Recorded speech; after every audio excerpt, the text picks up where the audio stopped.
Mayor of Honolulu, and he's doing a really, really great job. He's taking on transportation problems, and he's taking on the homeless problem. He's not shying away from these issues, and this is the kind of people that we need in public office. So Kirk, my friend, thank you very much. Thank you for your time. He's going to win an award tonight, so he has to leave here in about a half an hour. But thank you for taking your time.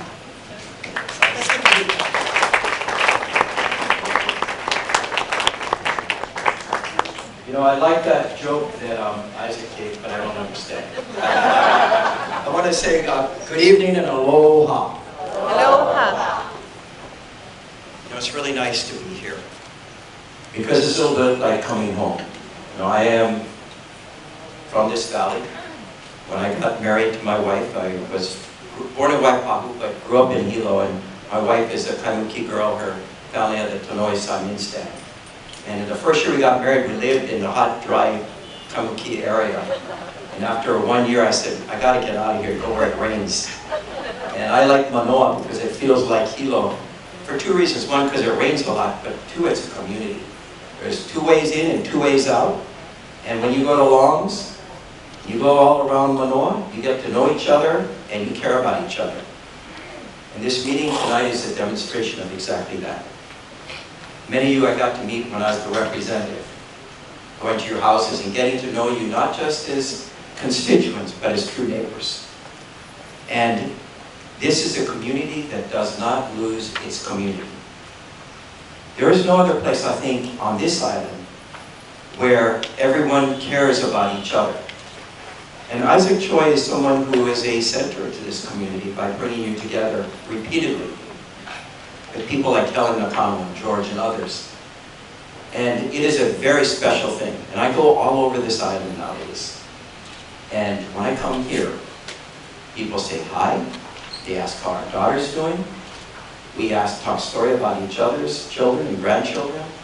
And that has been lost in many, many places, but not here. And I see you guys walking around with your orange vests. And I know you're keeping us safer than we'd otherwise be. And as you'll hear from the police department, government can't do everything and government can't be everywhere unless we have an unlimited supply of money. So you guys step up and help us do a better job at the city through the police department by being our eyes and ears. And 911 absolutely does work, and I use it all the time.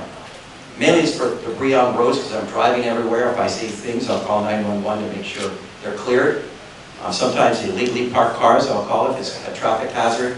And I see a difference. So I want to encourage you to believe it does work. They take the calls, hundreds of thousands of them every year, and they respond. But Isaac wanted me to talk about homelessness, so I just put down some points here. You take ownership of this issue in Manoa, because you're asking how many, and some of you know the names of these folks, and there are homeless in this valley. And we had for a while a real problem on this side of the valley where the fire was. And there's a lava tube and they were living up there, and we had a sewage issue that was not healthy, and we went up there, and it continues to evolve and be a problem. And of course you have them in different parts around the valley. Now for me, I am someone who believes in something called compassionate disruption. Because when I became mayor, the providers of this community, places like IHS, remember the Peanut Ministry is now turned into the Institute for Human Services, an incredible organization, and others told me, Mayor, if you make it less convenient for folks to camp on our sidewalks and in other public facilities where camping is not allowed, they will move. But if you allow it to happen, you will get more and more people on sidewalks and in parks where there's no permitted camping, and you get what you have in Kakako. So they said, if you enforce more using laws, they will move.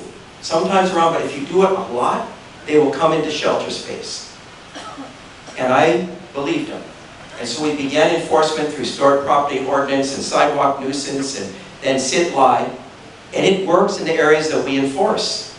Waikiki is much better, downtown Chinatown, everywhere in between, for the most part, we don't have the density that we once had in these areas. Remember Thomas Square? Those kind of, we put up the planters, but that's an example of enforcement action. But what happened is we did this. They moved, which is a good thing.